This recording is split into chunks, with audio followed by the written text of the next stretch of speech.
Arfan Moustapha Diakhaté cadre bi nga xam ni itam yëkki woon na ko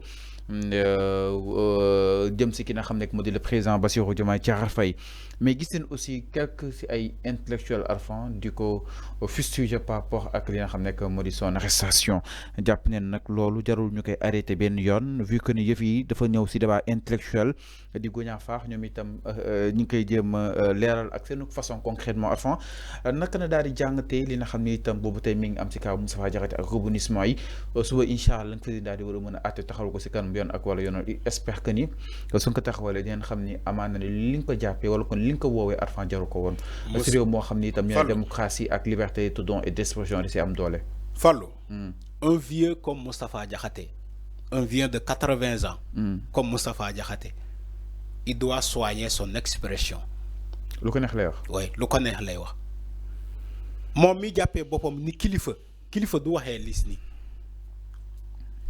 on est dans une démocratie il doit dire tout ce qu'il y a à dire mais à travers un langage soutenu dans le respect et du respect.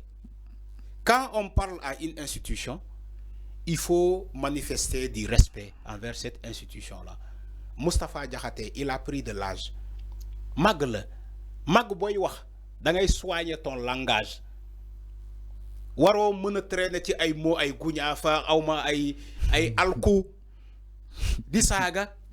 Du mag moy saga, xalé boy saga, mag recadrer ko ne ko yo waro saga, xalé gune du saga bu beugé mag. Mais mag moy saga, c'est le monde à l'envers au Sénégal. Sénégal mag yi ñoy saga. Da nga japp ni ñu xalé yi di len recadrer. Normalement ça devait le contraire qui devait se produire. Xalé yi di saga, mag yi di len recadrer ne len bay len saga. Mais ay Moustapha Diakhaté ñoy saga Sénégal. Des vieux de 80 ans. C'est paradoxal. On ne l'interdit pas de s'opposer. On ne l'interdit pas de donner sa version des faits. On n'interdit pas à Moustapha Diakhaté de s'opposer correctement en étant un membre de Benno Bokk Yakaar. La loi aussi n'interdit pas de s'opposer. La loi n'interdit pas de donner sa version. La loi n'interdit pas de donner son opinion.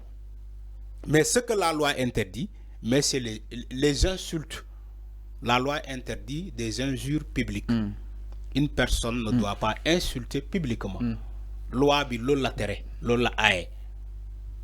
Man, il faut rappeler les fondamentaux à Moustapha Diakhaté. Il a le droit de s'opposer, de faire tout ce qu'il veut, mais sans insulter. En tant que président de la République, nga ne ko guña fa. Guña fa moy lan? Lan la tekki ci wolof? Président de la République, il ilif tous les Sénégalais. Mais enfin, le cercle des intellectuels suffit. Exactement et dénonce. Quels sont les cercles des intellectuels? Qui est qui? Qui sont ces personnes-là? C'est le cercle des intellectuels. Le cercle des intellectuels suffit. Tu fais pas partie des cercles des intellectuels. Non, en fait, c'est une organisation, Arfan. C'est le cercle des intellectuels. Quels sont les cercles?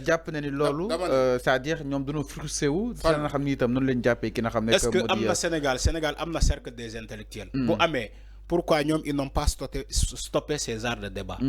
Fallo, je vais te dire une chose. Si un cercle des intellectuels dans ce pays, suffit.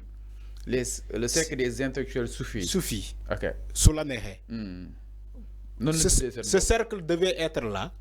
Si nit di déraper, di wax naka sudul non ñu recadrer ko parce que c'est des intellectuels. Mais un cercle des intellectuels suffit. Ngay baye ay nit di saga un président de la République wala du wax lu ko neex ci président de la République après tu dis oui on manifeste notre indignation. C'est quoi l'indignation? Pourquoi s'indigner?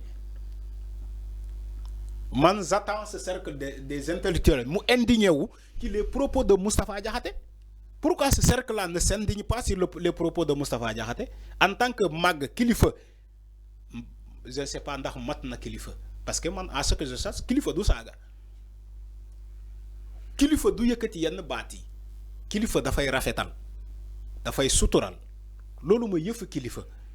mais kilifa buy saaga direct première institution président de la République après un cercle de lobby vient nous dire que ouais, on manifeste notre indignation. C'est quelle est l'indignation? Vous êtes intellectuel. Il faut arrêter de dire le cercle des intellectuels. Les intellectuels n'ont pas un cercle. Yo, quand il dit un cercle, tu fermes. Alors que intellectuel, waro fermer. Madame, cercle. Non. Ils ont faussé. Comme ils sont des intellectuels, on ne dit pas le cercle des intellectuels. La dimension d'un intellectuel n'est pas fermée. Mais non. Par rapport à quand il ferme à travers un cercle, tu exclus d'autres intellectuels. Tu exclus d'autres intellectuels. Quand il dit le cercle des intellectuels, tu exclus d'autres intellectuels. Non. La dimension d'un intellectuel n'est pas fermée. Elle est ouverte. Parce que quelqu'un peut rentrer à tout moment dans le cercle des intellectuels. Mais quand il dit les cercles des intellectuels, il y a exclu d'autres. Est-ce qu'en réalité, votre mouvement là, je ne sais pas si c'est un mouvement ou bien un conglomérat, je ne sais pas, ou bien comment dirais-je, c'est une bataille. Est-ce que c'est reconnu par la loi? Est-ce que c'est reconnu même par la législation? D'ailleurs, arrêtez, bailen tchahan. Fallu yo depuis quand nga xam cercle bobu depuis kañ nga ko xam non xam naa ko nag yàgg na Arfan bay caaxaan yàgg na bàyyi leen caaxaan loolu moo yàq Sénégal ay nit yi nekk di manipuler waaye bu ñu xëyee ñu ne créé nañu benn mouvement bu bees ñu tuddee boppam lii bu ñu xëyee créé lii après on dit voilà c'est ça mais ñoom Hamidou Anne ñoom ñëpp Arfan jàpp nañ que ni arrête de me donner des noms. Hamidou Anne xam nga ko. dama ne arrête de me donner des noms. C'est un intellectuel. Fallou, il faut arrêter. Ce que tu fais là, c'est du sabotage. Arrête de donner des noms. Mais Baïl di joxe ay tour. Hamidou Anne, il n'est pas le meilleur intellectuel au Sénégal. Alors, nous sommes intellectuels. Alors, si tënk. Loolu la keneen nekkee intellectuel plus que lui. Il faut arrêter de dire ça, de donner ay tour. Tour yooyu, ça n'a pas de sens.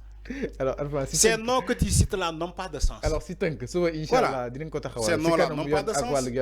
Alors, lan nga si xaar si li nga xam nekk moo di le procès bu Moustapha Diakhaté dinañ ko taxawal Inch'Allah. Mooy justice dafa liggéeyam rek. Ce concert de frustration jóge si ñenn ñi nga xam ni itam ñoo koy dénoncer arrestation da nga jàpp ni justice na def liggéeyam. Kese su tooñee nañ ko lan. dama ne man xama man Fallou. Je commente pas les décisions de justice. Moi, je ne commente pas. D'abord, si procès amé, wala dossier bu amé, man maa ngi xaar justice mu def liggéeyam point. Rendre cette justice là au nom du peuple. Loolu kese laay xaar ci justice bi pas plus. Xaaruma beneen explication. Bu amee dëgg nañ ko jox dëgg. Bu amulee dëgg nañu appliquer loi bi. Kese jeex na tàkk man fii laa yem. Alors, Arfan. Alors, donc, l'intervention de Arfan, c'en est tout, chers téléspectateurs, pour aujourd'hui.